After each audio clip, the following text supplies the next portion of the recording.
gələndən sonra Səhənd dağın taqqasında oturaq eləmişik. Oturaq ki, şurayı oturmuşuq da, yoxsa Səhənd dağının indi həftəsini atmışıq. Şey qalmır, o da ora Səhənd dağıdır, taqqasında yox. Da indi asıl getmə meylimiz yoxdur. Meylimiz olsaydı bir saata ulan başındaydı. Getmiyor da. Şeydə uşaqlar evlər gedər ki, Səhənd dağının bunlar işte göğsü, bunlar qar dəyər, onlar buzdular.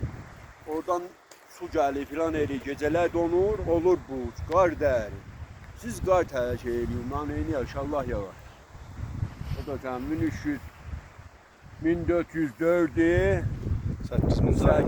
ayın 23'ü hər gün 23'ünde gəlmişim Səhənd dağının taqqasına. Orası Səhənd dağıdır, burada taqqasıdır. Yarım saat, bir 40 dəqiqədə Yesus Səhənd dağının Fəth o. Fəth elədi o. Əvvəl Allah.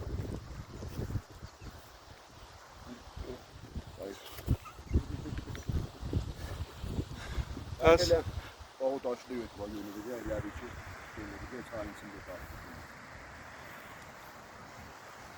gələn şey inşallah gəlsək, nədir təkər bura fəth eləyək?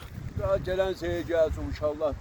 Yoldaşımız da izah olsa, yaxşı gəlsələr, 3 saata bürafət elər.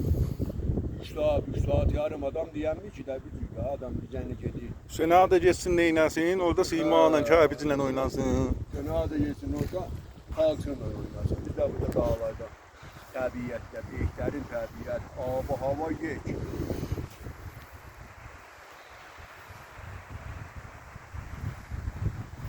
Allah hamıya saat edəm versin, gəlsinlər bunlar da olansınlar.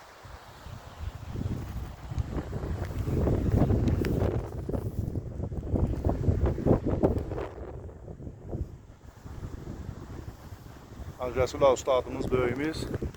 Əzimiz bahis olub mən də bundan gəlmişəm və gənə təh gəlmək biraz həm yaxtı dərik, nə qədər dost çox olsa o belə rahatlıqdır. Allah'a yaranıbdır və səlam şüd tamam.